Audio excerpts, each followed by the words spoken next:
Masquera say Mure Zimbabwe, welcome to our channel Zim Confessions and Deep Secrets. Kana karike kutanga kukuya paneno channel, please don't forget to subscribe. Kana uchungwagara waka subscribe, don't forget to comment and share this video. Asmure Zimbabwe takigira nyeru pisa nyeru kunetsa. Nyaya itika KG6 apo parunzi. A fire broke out at the Zimbabwe National Army headquarters in Harare. Muswe Sunday Makusen. According to the Zimbabwe National Army spokesperson, Colonel Alpheus Makotore, wakabura shitara ya wachiti hapana na injuries akaitika during moto uyu. Uchinzi sasa naumira mushe mabuildings akawanda akawanikwa achidestroywa the army complex iyo relocated at Josiah Magabatongo Barracks iyo izikanwa ichinzi KG6. This incident it comes to 15 December at around 2:50 a.m. So my firefighters akakasika kushuka panzvimbo akawanikwa achimanager kudzima moto uyu. Zimbabwe zvikunzi hapo hapana maripoti emacasualties akaitika but mabuildings akawanikwa achidamagedwa nemoto. My investigations into this case arikunzi they will soon be launched mune Zimbabwe, and the Zimbabwe National Army irikunzi charamba ichipa ma-updates pamusoro penhau iyoyo mune Zimbabwe. Vajo Charamba, the Deputy Chief Secretary of Presidential Communications, kabuda chinyora on his ex-handle achitara achiti damage to buildings and other valuable property was extensive on his ex-handle mune Zimbabwe. Achitara achiti asi thankfully hapana munhu awanikwa achikwara nyaya yabuditswa nepindula news mune Zimbabwe vachitaura ivo vachiti a fire extensively damaged the Zimbabwe National Army headquarters in Harare in the early hours of Sunday morning. Zimbabwe National spokesperson Colonel Alpheus Makotore reported that no injuries occurred during the blaze at the army complex located at Josiah Magabatongo Barracks, formerly known as KG6. He said the incident occurred in the early hours of December 15, 2024 at around 2:50 a.m. Firefighters were dispatched and managed to contain the blaze. There were no reported casualties at the barracks. Investigations into the cause of fire will soon be launched. The ZNA will continue giving updates as more information becomes available. George Charamba, the Deputy Chief Secretary, Presidential Communications, writing on X, said damage to buildings and other valuable property was extensive.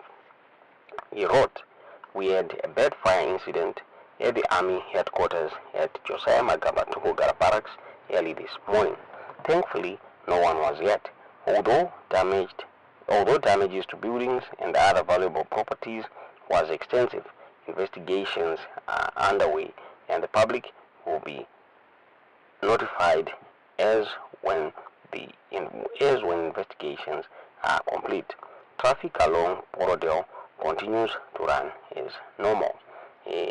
Ndo mabuditsiro akatwa nyaya iyi mune Zimbabwe nepindula news tisingazive kuti munoiona sei nyaya iyi.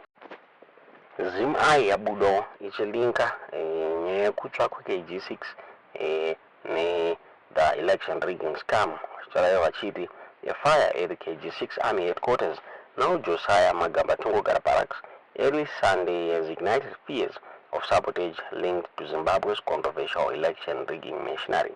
The blaze, confirmed by Colonel Alpheus Makotore, Director of Army Public Relations, broke out at around 2:50 a.m., damaging several offices.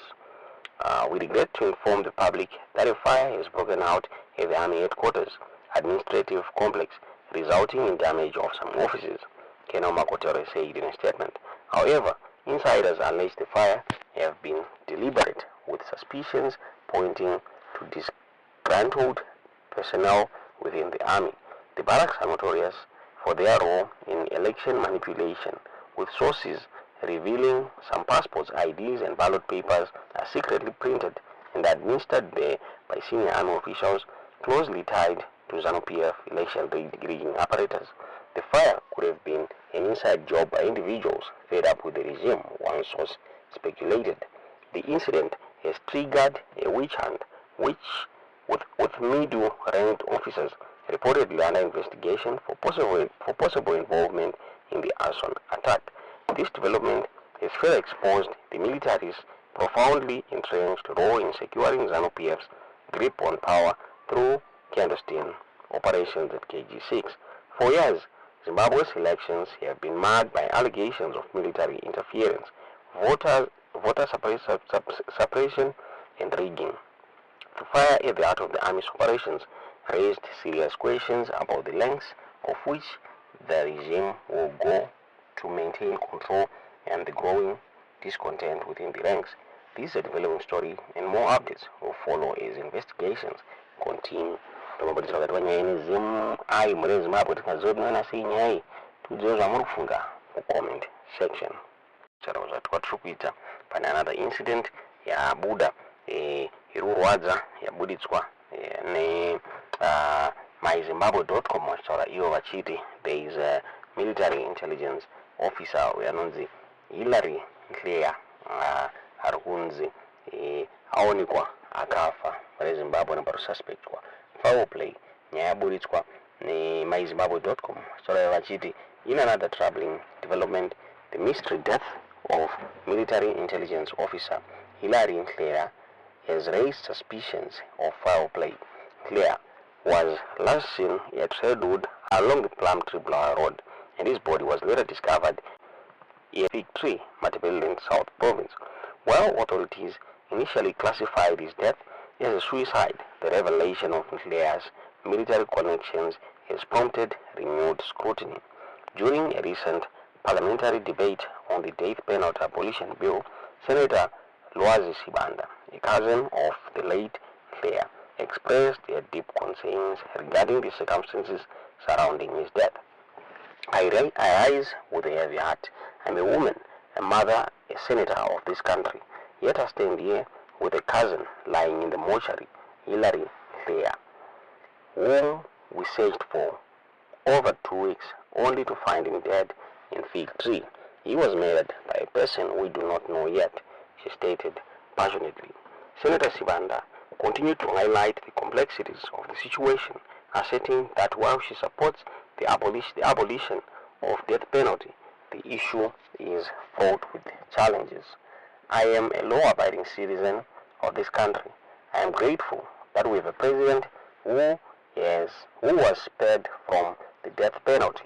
I am committed to the abolition of death penalty, she said. However, she lamented the pain caused by violent crime, urging that the country must grapple with the reality of murderers who show no remorse for their actions. It is painful in our hearts to say that sentencing these people to death does not save our country. Killing them like animals does not matter to us. People will die. People will be killed by those we show remorse to, who don't even show any remorse to us, she argued. Sibanda also recounted the stories of numerous victims of violence, including her own cousin. We remember Geneva Sibanda, who was murdered by his gardener and wife. We remember many of our friends, colleagues, even among us, who have been murdered by people roaming the streets, she said. Her remarks resonate with many in the chamber as they highlighted the ongoing struggle against violent crime in Zimbabwe. Amidst this backdrop of tragedy, the death penalty abolition bill was subsequently passed by the Senate and is now awaiting President Emmerson Mnangagwa's assent to become law. The bill has sparked intense debate about justice and the best way to handle those who commit heinous acts. As investigations continue into the fire at the ZNA headquarters and the circumstances surrounding Claire's death, concerns over security and justice in the military and broader society remain paramount. The dual crisis have cast a shadow over an institution already grappling with its challenges, and the public is left waiting for answers to pressing questions. Tomabuditsirwa akaitwa nyaya iyi mureZimbabwe tisingazive kuti munoona sei nyaya iyi tiudzei zvamunofunga pamusoro penyaya iyi mu comment section.